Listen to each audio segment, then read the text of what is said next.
최초의 만남 여러분 기억하십니까? 기억하면 사람이 아니죠. 5년은 기억한다고 하더라고요. 뱃속에 있을 때부터 엄마의 음성이 기억이 난대요. 쉬고 싶은데 자꾸 말씀을 들려줘서 좀 이렇게 쉬지 못했다 그랬나요? 아무튼 그게 기억난다고 농담처럼 얘기하는데 여러분 기억나십니까? 예, 기억이 안 날 거예요. 여러분 인생에서 최초의 만남은 여러분 기억이 나지 않습니다. 기억하신다면 태어날 때부터 아마 지워지지 않는 기억을 소유하고 있는 그런 능력자, 초능력자가 아닌가 생각해 볼 수 있는데요. 정말 중요한 첫 번째 만남은요, 여러분 선택권이 없죠. 여러분 전적인 그 부모님의 계획 안에서 여러분이 태어났습니다. 할렐루야. 여러분 부모님이 여러분을 사랑하는 거 여러분 믿으십니까? 예. 혹시 부모님으로부터 사랑한다는 말을 한 번이라도 들어본 적 있으세요? 예, 당당하게 걱정하지 마십시오. 부모님으로부터 사랑한다는 말 들어보지 못했어도 하나님이 여러분을 사랑한다 이 말씀 한마디면 여러분 인생은 하나님의 사랑으로 부모님이 채울 수 없는 그 사랑으로 가득 찰 수 있을 줄로 믿습니다. 부모와의 첫 만남 이후 사람은요 수많은 만남의 연속이 있습니다. 특히 결혼을 위한 남녀간의 만남, 이 부모님과의 만남만큼이나 어쩌면 그 이상으로 중요한 만남입니다. 이 만남의 특징은요 서로 선택할 수 있다는 거예요. 그래서 우리가 잘 분별해야 됩니다. 여러분 지금 우리 말씀심령 교회에는 교제하는 두 커플이 있습니다. 제가 볼 때는 너무너무 잘 만났습니다. 아멘. 예. 서로 볼 때 상대방이 완벽해 보이진 않을 겁니다. 물론 콩깍지가 딱 씌워졌을 때 완벽하지만 조금씩 거치면 완벽한 모습이 아닐 겁니다. 그런데요 진정한 만남은 그때부터 시작입니다. 그래서 여러분 그 만남은요 책임과 인격 그것이 서로 하나가 되어가는 서로에게 또 수용해져 가는 그런 관계죠. 이런 만남이 굉장히 중요합니다. 우리가 매스컴에서 보는 것처럼 잘못된 만남. 그래서요 여러분 여기 아직 교제하지 않고 있는 청년도 있고 또 앞으로 교제할 사람이 있는데 상대방이 단 한 번이라도 정말 단 한 번이라도 뭔가 폭력성이 보인다 그러면 절대로 그 사람은 다시 만나면 안 되는 사람입니다. 미안하다고 아무리 사과를 해도 절대로 만나면 안 돼요. 왜요? 사랑하는 사람에게 한 번 그런 모습을 보이는 거는 사랑하지 않는 수많은 사람들에게는 이미 너무나 많은 모습이 노출되어 있다는 증거예요. 그렇기 때문에 그런 사람이랑은 절대로 만나면 안 되는 거죠. 그 선택을 할 수 있는 그 만남은 굉장히 중요한 만남이지만 여러분 신중하게 선택해야 되는 거죠. 그래서 여러분 좋은 인격과 좋은 믿음과 하나님을 향한 그 사랑이 있는 성실한 그런 사람을 만나기 위해서 계속 기도해야 되는 줄로 믿습니다. 이미 만난 사람들은요 지금 그 사람이 이미 그런 사람인 줄로 믿습니다. 아멘. 저는요 요즘에 계속해서 만남에 대해서 설교하고 있습니다. 우리 첫 번째는 누군지 아시죠? 본문 잃어버렸을 것 같은데 첫 번째 누구요? 예수님과 베드로와의 만남. 인간의 실패가 예수님의 시작이라는 거죠. 그 다음에 두 번째 만남은 지난주입니다. 지난주에 또 어떤 만남을 얘기했습니까? 예수님과 사마리아 여인, 이름도 없는 그 여인을 만나기 위해서 자신의 연약함, 자신이 가지고 있는 인간적인 특징을 이용해서 그 사마리아라는 그 마을로 들어갑니다. 수가성이라는 곳에 들어가서 여인을 만나고 여인이 이전에 정말 연약하고 부끄러웠고 남들에게 보여주기 어려웠던 그 모습임에도 불구하고 예수님을 만난 이후로는 그 연약함을 깨고 사람들에게 달려가서 예수님을 전하죠. 상처 입은 치유자가 아니라 예배자로 변화되는 놀라운 역사가 있는 것입니다. 그래서 예수님과의 만남은 그 어떤 만남보다 더 귀하고 소중한 그런 만남입니다. 오늘 본문에서 예수님께서 부활하신 후에 첫 번째 만나주시는 그런 사람이 있는데요. 놀라운 장면이 있습니다. 놀랍게도 예수님을 대적하고 예수님을 따르는 제자들과 성도들을 핍박했던 한마디로 적에 선봉했었던 그 사람을 만나주신 이야기입니다. 이 만남은 사울 개인에게도 굉장히, 사울이라는 사람과의 만남인데요, 이 사람과의 만남이요, 그 인생에게도 중요한 이슈가 되지만 지금 우리에게도 동일하게 굉장히 중요한 사건입니다. 그래서 이 만남은 전 인류에게 굉장히 중요한 사건인데요, 이 사건이 왜 그런지 우리가 짐작은 할 수 있을 것입니다. 나중에 그 부분을 한번 언급하겠습니다. 그다음 오늘 나누게 될 사울에 대해서, 여러분 사도 바울은 많이 들었지만 사울 그러면 좀 어색하죠. 예수님을 만나기 전에 사울이었습니다. 예수님을 만난 후에 사도 바울이라고 우리가 얘기합니다. 로마식 이름에서 히브리식 이름으로 바뀌는 그런 과정인데요. 근데요, 저희가 이 사울이 바울이 되기 전에 예수님을 만나는 장면이 오늘 있는 거예요. 그럼 성경을 조금 아신다면 이 장면은 너무나 잘 알고 있습니다. 나누게 될 사울에 대해서 잠시 좀 더 알아보겠는데요, 우리는 예수님께서 실패하고 힘없는 사람들을 만나 주셔서 하나님 나라를 위해서 어떻게 사용하는지 지금까지 쭉 알아봤는데, 오늘은 좀 특별한 만남이죠. 이런 사람도 만나 주시나, 이런 생각을 우리가 할 수 있습니다. 저 사람은 예수님 안 만났으면 좋겠다는 그 사람이 오늘 예수님을 만나고 있는 거예요. 예수님을 만난 사람들을 죽이는데 내어주고 돌로 맞아서 죽어가는 그 모습을 직접 목격하면서도 정말 그 사람을 보호하지 않는, 오히려 죽는 걸 기뻐하는 그 모습이 이 사울에게 있었습니다. 그 사람을 주님이 만나 주셔요. 오늘 1절 한번 볼까요? 1절, 우리 1절 보니까 사울이 주의 제자들에게 대하여 여전히 위협과 살기가 등등하여 대제사장에게 가서 이렇게 말합니다.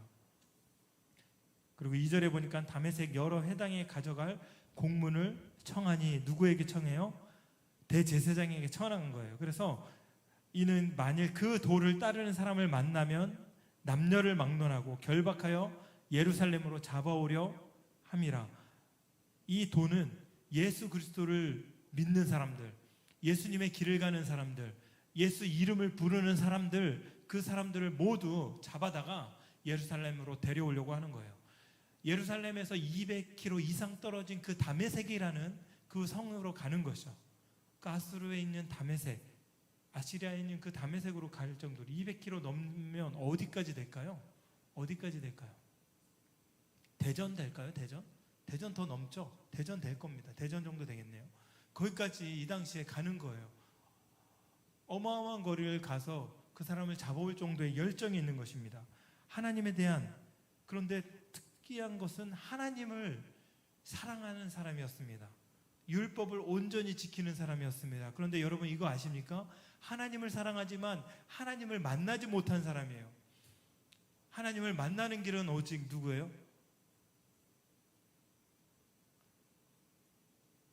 우리 오녀가 이쪽으로 왔으면 좋겠습니다.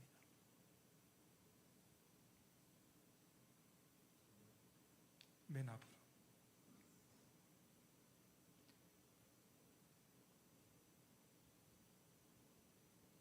하나님을 사랑하지만 하나님을 만나지 못하는 것이죠. 왜요? 여러분, 하나님을 만나는 길은 유일하게 예수님밖에 없는 거예요. 그런데 유대인들은 아직 하나님을 사랑한다고 하지만 하나님을 만나지 못하고 있는 거예요. 그 사이에 예수 그리스도가 없기 때문입니다. 하나님을 사랑하는 방법이요, 예수님을 따르는 사람들을 핍박하고 위협하고 살기가 등등해서 그들을 잡아들이는 그런 사람이었습니다. 그런데요, 여기서 그들은 어느 정도 미에 있는지 제가 좀 전에 말씀한 것처럼 여전히 위협과 살기가 등등했다 얘기합니다. 이거는요, 핍박이 단시일에 끝났다는 것이 아니라 쭉 이어졌다는 거죠. 여전히. 그리고 핍박이 시작된 이후로 앞으로 계속 그렇게 될 거라는 암시가 있는 거예요. 그런 후에 여기에 보면 위협, 협박했다는 거예요. 살기가 있다는 건 살인적인 그런 마음이 있다는 거죠. 그런데요, 그가 얼마나 예수님의 제자들을 미워했는지 이 단어로 우리가 알 수 있는데, 등등하여, 이 말이 무슨 말이냐면 들어마시다, 숨쉬다, 이런 말입니다. 여러분, 위협과 살기를 들이마시고 내뿜고 있는 거예요. 여러분, 혈기가 있는 사람들이 막 혈기를 내뿜는 그런 모습들 아세요? 분노하고 그런 사람들 보셨어요? 두렵죠. 살기가 눈에 탁 드러나면서 숨 쉬는 게 어때요? 보통 사람들과 다릅니다. 그 눈과 그 호흡에서 살기가 느껴지는 거예요. 그 정도로 예수 믿는 사람들에 대한 미움이 너무나 가득 찼다는 거예요. 그 호흡이 분노가 호흡될 정도, 그 호흡에서 드러날 정도로 분노와 미움이 가득했습니다. 그가 내뿜는 것이 분노와 미움이었다는 겁니다. 역설적이게도 그는 좀 전에 말한 것처럼 하나님을 사랑하는 방법이라고 생각하신 것이죠. 하나님 한 분 외에는 신이 없는데 예수님 자신을 하나님의 아들이라고 이렇게 예수님이 말씀하셨잖아요. 이게 걸리는 거예요. 예수님이 내가 하나님의 아들이다. 이게 이 사울에게 걸리는 거예요. 예수님이 걸려서 예수님 믿는 사람들을 다 잡아 죽이려고 하는 겁니다. 그런데요, 예수님이 걸려서 하나님을 믿지 않는 사람들이 참 많아요. 예수님이 말씀하시면 그것 때문에 마음에 찔려서 하나님을 믿지 않는 사람들이 많습니다. 여러분, 하나님의 말씀을 듣고 두 사람의 반응이 있어요. 하나는 뭐냐면 마음이 찔려서 예수님을 대적하고, 또 하나는 마음이 찔려서 내가 죄인임을 고백하는 사람이에요. 여러분, 어느 쪽 사람이죠? 이 자리에 있는 사람들은 다 마음이 찔려서 하나님 앞에 예수님을 통해서 나온 사람들인 줄로 믿습니다. 그런데 이 사울은 예수님께서 자신이 하나님의 아들이심을 고백하고 많은 사람들이 그가 하나님의 아들이심을 고백하는 걸 용납할 수가 없었습니다. 그것이 걸림돌이 되었다는 거죠. 그래서 자신의 지위를 이용해서 죽이기 위해서 그 길을 달려가는 거예요. 200km가 넘는 예루살렘에서 다메섹까지 달려가는 것입니다. 예수님을 모르고는 하나님을 알 수가 없는 것입니다. 이것은요, 기독교의 진리예요. 이 진리는 우리가 지켜야 할 진리입니다. 그러나 이 진리를 우리가 지키기 이전에 이 진리가 우리를 지켜준다는 사실을 여러분 잊지 마시기 바랍니다. 사도 바울의 문제는 자신이 하나님을 지키려 한 것입니다. 하나님은요, 인간의 보호를 받는 분이 아닙니다. 인간을 보호해 주시는 분이신 거죠. 그래서 하나뿐인 아들 예수님을 우리에게 보내주신 거예요. 예수님만이 하나님을 알 수 있는 하나밖에 없는 통로인 것입니다. 할렐루야. 여러분, 성경을 보시죠. 성경은 누구를 가리킵니까? 하나님을 알게 하시는 거예요. 그런데 이 성경이 가리키는 분이 예수님인 것을 여러분 믿으십니까? 그 예수님을 우리가 받아들일 때, 예수님을 믿을 때, 이 성경이 말씀하시는 그분이 어떤 분이신지 우리가 알 수 있는 거예요. 사울은 그 당시에 굉장한 수재였습니다. 여러분 잘 아시잖아요. 하버드의 수석으로 들어갈 정도의, 오늘날로 말하면 그런 수재였습니다. 말씀을 누구보다 많이 알았습니다. 철저하게 지키는 바리새인이었고, 이스라엘 왕정 시대 때에 이 다윗을 따라갔던, 다윗 편에 섰던 유일한 지파가 어떤 지파인지 아세요? 사랑해, 아세요? 알아? 다윗 편에 유대 지파와 또 누구였어요? 베냐민 지파 있잖아요.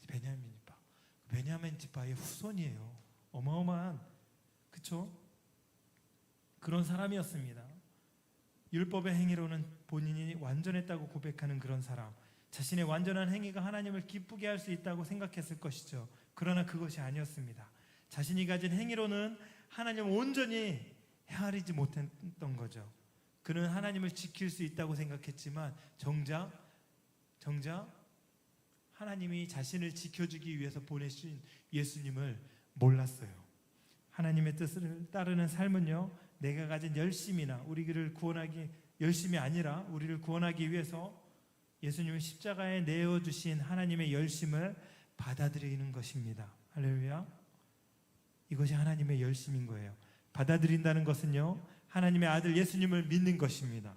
오직 예수님을 통해서 하나님의 온전한 뜻을 알고 하나님과 화목할 수 있는 것입니다. 여러분, 아무리 열정적인 믿음과 교회에서 정말 열심을 다해서 직분을 감당한다고 해서요, 그것을 통해서 하나님을 기쁘시게 하는 것, 물론 기쁘시게 할 수 있습니다. 그러나 그 열정이 하나님의 영광이 더 드러나는 것이 아니에요. 뭐냐면 이상하네, 그죠? 우리는 봉사는 십자가의 은혜를 경험한 자녀들에게 나타나는 자연스러운 반응인 거예요. 내가 무언가를 해서 하나님 영광이 더 크게 드러나는 것이 아니라 이미 구원의 은혜로 내가 구원의 은혜를 받아서 그 받은 영광에 대한 그런 반응으로 우리가 예수님께 봉사하고 하나님께 나아가는 것입니다. 이거 완전히 다른 거예요. 여러분의 노력으로 하나님의 뭔가 나라를 한 자나 더 크게 할 수 있나? 그것이 아니라 이미 우리에게 보여주신 그 예수 그리스도를 통해서 우리가 거기에 대한 반응으로 나아갈 때 우리가 그 은혜를 덧입는, 그 은혜로 더 깊게 하나님과 사귈 수 있는 그런 하나님의 자녀인 것입니다. 진정으로 참 하나님의 뜻을 알고 하나님과 가까워질 수 있는 그 길이 내 노력이 아닌 오직 예수님을 통해서 가능한 것이죠. 그래서 예수님과의 만남, 이것이 중요한 것입니다. 사울은요 드디어 예수님을 만납니다. 우리 3절과 4절 함께 읽겠습니다. 사울이 길을 가다가 다메섹에 가까이 이르더니 호련히 하늘로부터 빛이 그를 둘러 비추는지라 땅에 엎드려져 들음에 소리가 있어 이르되 사울아 사울아 내가 어찌하여 나를 박해하느냐 하시거늘. 여러분 다메섹에 거의 다 갔어요. 이제 목적을 이루기 위해서. 그 목적은 무엇입니까? 예수 믿는 사람들을, 그의 이름을 부르는 사람들을, 자신이 하나님의 아들이라고 부르는 그 사람을, 그 예수님을 따르는 사람들을 잡아서 결박해서 예루살렘으로 데려오는 것입니다. 그 목적, 여러분 이 목적이 있는 거예요. 사울은 어떤 목적이요? 죽이기 위한 목적. 그곳으로 간 것입니다. 거의 다 왔어요. 이제 좀만 있으면 자신의 목적을 이제 이룰 수 있는 거예요. 취할 수 있는 거예요. 내가 하나님이 이만큼 사랑한다는 그 목적을 취할 수 있는 것입니다. 그런데 거의 다 가서 하늘로부터 비추는 빛이 옵니다. 기세등등해서 거의 다 도착했을 때 하늘로부터 갑자기 빛이 그를 비춥니다. 이 빛은 여러분 태양빛일까요? 태양빛이 갑자기 이 사울에게 확 비춰서 사울이 눈이 멀 정도로 비친 걸까요? 태양빛이 아니라요, 하나님의 처소로부터 오는 천상의 빛입니다. 천상의 빛이 사울에게 비친 거예요. 사도 바울만 그때 주님의 음성을 듣습니다. 많은 사람들이 소리를 듣긴 듣는데 그 음성을 이 사울만 들어요. 이 7절에 이렇게 보니까 이렇게 나옵니다. 같이 가던 사람들은 소리만 듣고 아무도 보지 못하여 말을 못하고 서 있더라 이렇게 얘기합니다. 그런데 사람들은 소리를 들었습니다. 소리를 들었지만 소리를 이해할 수가 없었어요. 나와 사도행전 22장 9절에요. 이런 내용이 있습니다. 나와 함께 있는 사람들은 빛은 보면서도 나에게 말씀하시는 이의 소리는 듣지 못하더라. 이상하죠? 여기는 소리를 들었다고 얘기하는데 여기는 소리를 듣지 못하더라 이렇게 얘기합니다. 이거는요 모순된 것 같지만 모순된 게 아니에요. NIV 성경을 보니까 그것을 이렇게 해석을 했더라고요. 제가 보니까 소리를 듣지 사울에게 들리는 말씀을 사람들이 이해하지 못했더라 이렇게 번역을 하고 있습니다. NIV에 나와 있는데요. 그가 소리를 들었지만 이해하지 못했다는 거예요. 여기는 그 표현을 소리를 듣지 못했다 이렇게 표현을 하고 있는 겁니다. 여러분 소리가 들렸지만 그 소리를 이해할 수 없는 소리나 이런 것들이 들리지 않았어 이렇게 표현할 때가 있잖아요. 그것을 이렇게 7절에 말씀하고 있는 거예요. 소리가 들렸지만 무슨 소리인지 분별할 수 없는 거예요. 그러나 그 소리는 누구에게 뚜렷하게 들려요? 사울에게 뚜렷하게 들리는 거예요. 어떤 소리였습니까? 왜 나를 핍박하느냐? 왜 나를 박해하느냐? 이 소리입니다. 선택된 사람만 알아들을 수 있는 소리. 그래서 이 소리가 들리는 사람들이 복된 사람입니까? 아니면 복되지 않은 사람입니까? 복된 사람입니다. 여러분 지금 하나님 말씀이 들리십니까? 설교가 들리십니까? 여러분 복된 사람이에요. 하나님의 말씀이 들리는 것이 복인 것입니다. 사울과 함께 있던 사람들은요 소리의 의미를 알 수 없었습니다. 그러나 사울에게는 너무나 선명하게 들렸어요. 사울아! 사울아! 어찌해서 나를 박해하느냐? 나를 왜 핍박하느냐? 예수님께서 사울을 만나주시는 장면입니다. 그와 함께 있던 많은 사람들은 그 음성을 듣지 못해요. 그러나 사울은 듣는 거예요. 선택된 하나님의 자녀들에게 하나님의 말씀이 들리는 것입니다. 여러분, 예수님을 믿었다고 하죠. 엄밀히 말하면 예수님께서 우리 마음속에 믿음을 주신 것입니다. 믿은 것이 아니라 믿어진 거예요. 수많은 사람이 똑같이 복음을 들어요. 그러나 복음이 들리는 사람은 따로 있는 것입니다. 다시 말하면 예수님이 말씀이 들린다는 것은요, 그분이 나를 선택하셨다는 거예요. 여러분을 만나주셨다는 거예요. 여러분, 이거 하나로 여러분 정말 여러분 삶 속에서 다시 일어나는 힘을 얻기를 소망합니다. 죄인 되었을 때 만나주신 거예요. 심지어는 이 사울처럼 다시 당신의 백성을 핍박할 때, 죽이기 위해서 달려갈 때 그때 만나주신 거예요. 그래서 요한복음 10장 27절에는 내 양은 내 음성을 듣는다고 말씀하신 겁니다. 표면적으로 볼 때요, 이 친구가 굉장히 독특해요. 표면적으로 볼 때는 남들과 너무 다르고 이해할 수 없는 행동도 너무나 많이 해요. 사람들을 너무나 많이 괴롭히고 때로는 때리기까지 하고. 우리 아이를 얘기한 건 아닙니다. 학교에서 보면 그래요. 그런데 나중에 보면 그 아이가 너무나 믿음이 신실한 하나님의 자녀가 돼 있어요. 심지어는 찬양 사역자가 돼 있어요. 제가요, 중고등학교 예배를 한참을 담당했었는데 거의 한 6년, 7년 담당했던 것 같아요. 그런데 선생님이 말을 하거나 목회자가 설교를 하면 등을 돌렸던 애가 있어요. 등을 돌려서 설교 시간에 등을 돌리고 있다니까요. 여기는 최소한 그런 사람이 없잖아요. 당신 말을 안 듣겠다는 거예요. 학생 때. 그런데 그 아이가, 제가 그 교회에 부임하고 그 아이와 만나면서 그 아이가 변화되는 놀라운 은혜가 있는 거예요. 이 아이가 이제 정말 말씀을 너무나 잘 듣고 또 개인적으로 만나면 굉장히 존중하는 거예요. 저를 너무나 존중하는 거예요. 사람이 변화된 거예요. 그 아이의 히스토리를 아는 선생님들은요, 그 아이가 변화됐다는 걸 알아요. 하나님의 말씀이 들리면서 하나님 그 아이와 만나주시면서 예수님과 친밀한 교제가 생기면서 이 아이가 변화되면서 전혀 다른 태도가 그 아이에게 있었다는 거죠. 여러분, 만남은요, 여러분의 삶의 방향을 180도로 바꿔놓습니다. 놀라운 것이죠. 예수님과 사울의 극적인 만남을 통해서 우리는 예수님은 항상 당신을 따르는 사람들과 함께하고 계신다는 것을 우리가 알 수 있는 것입니다. 예수님이 사울에게 9장 5절 이렇게 말씀합니다. 대답하되 주여 누구시니까? 이르시되 내가 박해하는 예수라. 이걸 통해서 내가 박해하는 예수라, 이것은요, 사도 바울에게 주는, 아주 사도가 되기 이전이죠, 바울에게 주는, 네가 왜 나를 박해하느냐, 하나님의 사람들에게 했던 그 행동을 자신을 박해하는 것으로 말하고 있는 거죠. 이거는요, 하나님의 사람들에게 너무나 큰 위로의 말씀인 거예요. 왜? 하나님께서는 당신의 백성과 늘 함께 하셨다는 거예요. 사울이 입에 사도 바울이 계속 붙어 있습니다. 사울이 주님을 따르는 사람들을 박해할 때 그 박해를 받는 그 사람들과 함께 박해를 받았다는 거예요. 그 순간에도 함께 계속 계셨다는 거예요.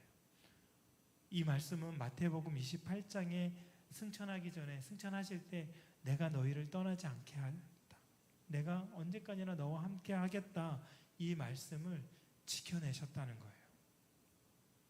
여러분, 주님이 우리와 함께 하시는 거예요. 고통 속에서도 슬픔 속에서도 누군가 여러분을 힘들게 하고 어렵게 하는 그 대상이 있을 것입니다. 그럼에도 불구하고 누가 여러분과 함께 하십니까? 주님이 함께 하셨다는 거예요. 내가 박해하는 예수라. 예수님을 박해한 것이 아니었는데 예수님을 박해한 거예요. 반대로 돌려서 말하면, 여러분 누군가를 괴롭히십니까? 누군가를 미워하십니까? 그분이 성도라면 여러분 예수님을 미워하는 거예요. 두렵지 않아요? 예수님을 미워하는 거예요. 그래서 제가 교회를 개척하기 전에 하나님이 저를 다루신 것이 있는 거예요. 누군가를 미워하느냐? 그를 용서해라. 그것은요, 그 사람을 자유케 하는 동시에 나를 자유케 하는 하나님의 방법이었습니다. 나를 사랑하는, 여러분을 사랑하는 그 방법인 거예요. 여러분, 옆에 있는 사람이 미우십니까? 이제 용서하십시오. 그분과 주님이 함께 하신다는 거예요. 사울은 전혀 몰랐어요. 전혀 몰랐어요. 그런데 그가 박해하는 그 대상이 하나님의 아들 예수님이었다는 거예요. 네가 왜 나를 박해하느냐? 네가 박해하는 그 대상이, 네가 고통 속에 고통 주는, 네가 포박으로 묶어서 데려가고 하는 그 대상은 사람이 아닌 나다. 내가 언제요? 나라니까. 난 그런 적이 없는데요. 아니야. 저 연약한 저 사람이 나였어. 그렇게 지금 말씀하고 계시는 것입니다. 예수님의 답변을 통해서 우리가 위로받을 수 있는 거예요. 예수님은 당신이 사람들의 고통을 함께 받고 계시는 분이시며 그들의 아파하는 만큼 함께 아파하시는 분이신 줄로 믿습니다. 사도 바울은요, 천상의 빛이 눈이 멀어버리죠. 여러분 9절 보니까 사흘 동안 보지 못하고 먹지도 마시지도 아니하니라 이렇게 얘기합니다. 앞이 보이지 않는 사흘 동안 기도하는 거예요. 이외에 아나니아라는 사람의 안수를 통해서 눈에서 비늘 같은 것이 떨어져 나가면서 이제 보게 됩니다. 이전에 볼 수 없었던 전혀 다른 세상을 보는 거예요. 그래서 다메섹으로 가는 길, 그 길 위에서 예수님을 만나 그 이유가 있는 것입니다. 여러분 같은 길을 가지만 예수님을 만난 이유는 어때요? 다른 목적을 위해 살게 됩니다. 이전에 나를 위해서 그것이 하나님의 방법인 줄 알고 내가 하나님을 향한 열심이 있으면 하나님을 기쁘시게 하는 줄 알고 그렇게 달려갔지만 이제는 전혀 다른 그 방법이 사람을 죽이는 거였죠. 예수님을 따르는 사람들을 죽이는 거였어요. 죽이기 위해 달려갔던 그 길, 같은 길을 가지만 이제는 사람을 살리는 사람으로 변화되는 거예요. 여러분 인생길은 똑같잖아요. 똑같이 힘들고 어렵고 똑같이 뭔가 계속 해야 되고 공부해야 되고 뭔가 계속 쌓아 나가야 되잖아요. 이전에는 내 욕망과 내 소원을 채우기 위해서 여러분 달려가는 길이었다면 똑같은 노력과 똑같은 힘든 길을 가고 있지만 이제는 우리는 전혀 다른 목적으로 살아가는 거예요. 죽이는 길이 아니라 살리는 길, 경쟁의 방식으로 누구를 눌러서 나를 세워야 되는 그런 삶의 방식에서 이제 변화돼서 내가 누군가의 디딤돌이 되어주는 예수 그리스도의 복음으로 나를 태워서 저 사람에게 길을 비춰주는 그런 삶으로 이제 살아가는 거예요. 완전히 다른 삶으로 살아가는 것입니다. 우리가 읽지는 않았지만 예수님과의 만남을 통해서 어떻게 예수님 사울을 만나주신 그 이유가 무엇인지 우리가 19절 20절을 통해서 알 수 있는데요. 20절 우리가 20절을 한번 성경 가지고 있는 분들은 한번 보겠습니다. 즉시로 각 해당에서 예수가 하나님의 아들이심을 전파한다고 얘기합니다. 여러분 얼마 전에 죽이러 갔던 사람이 이제 생명을 살리는 그런 사람이 된 거예요. 제자들을 핍박하기 위해서 다메섹으로 달려갔던 사울은 다메섹에서 제자들과 함께 지내면서 예수가 하나님의 아들이라고 회당에서 전합니다. 놀랍지 않습니까? 예수가 하나님의 아들이라는 말을 하고 다녔던 제자들을 잡아주기로 했던 그가 전혀 다른 삶을 살게 된 것이죠. 핍박하는 인생에서 핍박받는 인생으로 바뀌었습니다. 예수님을 믿으면요 다 잘 된다? 거짓말입니다. 잘 될 수도 있고 안 될 수도 있고 그것이 중요한 게 아니에요. 예수님이 하나님의 아들이심을 믿으면 모든 일이 다 잘 풀리고 이 땅에서도 성공이 보장되고 갑자기 안 되던 사업이 번창하면 좋겠죠. 그 목적으로 예수님을 믿는 사람들은요 그 목적으로 인해서 예수님을 떠나게 됩니다. 신약 역사상 가장 극적으로 만났던 사울은요 예수님과의 만남을 통해서 그 인생의 고난이 시작되었습니다. 복음은요 내가 잘 산다는 소식을 듣는 것이 아니라 내가 잘 믿게 됐다는 소식을 듣는 것이 복음의 열매입니다. 여러분 이 사울이 사도 바울이 되어서 이런 고백을 하죠. 비천에 처할 줄도 알고 풍부에 처할 줄도 알아서 모든 일 곧 배부름과 배고픔과 풍부와 궁핍에도 처할 줄 아는 일체의 비결을 배웠다라고 고백합니다. 복음을 위해서 주어진 삶에 맞추며 살아가는 것입니다. 이것이 신앙 고백이에요. 예수님께서 만난 이후로 철저하게 자신의 삶을 복음 안에 끼워 맞추며 살아가게 된 거예요. 이것이 예수 믿는 사람의 모습인 것입니다. 예전에는 내가 컸지만 이제는 예수님이 내 인생에서 가장 큰 그런 삶을 살아가게 되는 거예요. 예수님을 만난 이후 그 인생의 BC와 AD가 완전히 바뀌었습니다. 같은 길을 가지만 전에는 죽이는 것이 목적이면 이제는 살리기 위해서 가는 것입니다. 여러분이 가지고 있는 하나님 주신 달란트가 있습니다. 이제는 내가 잘 살기 위해서 그것을 취했다면 이후에는 그것을 통해서 누군가를 살리기 위해서 취하시는 은혜가 있기를 소망합니다. 그 인생이 그 미래는 우리가 알 수 없는 것입니다. 여러분 얼마 전에 공교롭게도 우리 하루 형제님이 지금 인턴으로 하는 그 아산병원에 굉장히 정말 존경받는 어떤 한 의사가 그 트럭에 이렇게 치여서 소천하셨습니다. 제가 보니까 크리스찬이에요. 십자가가 그 장례식장에 그 십자가 있더라고요. 이분은 뭐냐면 자전거를 타고 10분 거리도 안 되는 그 병원과 가까이 있는 그 사택에 살았던 것 같아요. 왜 그곳에 살았냐면 한 생명이라도 더 살리기 위해서, 한 생명이라도 더 살리기 위해서 그곳에 살면서 자전거로 왔다 갔다 하면서 이렇게 의사의 업무를 본 거예요. 근데 그분을 추모하는 너무나 많은 사람들이 그분을 굉장히 그 안타까워하면서 추모하더라고요. 굉장히 인품과 어떤 그런 사명, 일의 사명이 있었다는 거예요. 여러분 목회자만 사명이 있는 것이 아닙니다. 하나님을 믿는 모든 사람들은요 그 직업에 사명이 있는 거예요. 그것이 하나님 믿는 예수 그리스도를 우리가 만난 하나님의 사람들의 모습입니다. 여러분 가지고 있는 그 하나님 주신 좋은 은사를 가지고 누군가를 살릴 수 있는, 살리는 데 사용하는 귀한 은혜가 있기를 소망합니다. 짧게 살 수도 있어요. 길게 살 수도 있어요.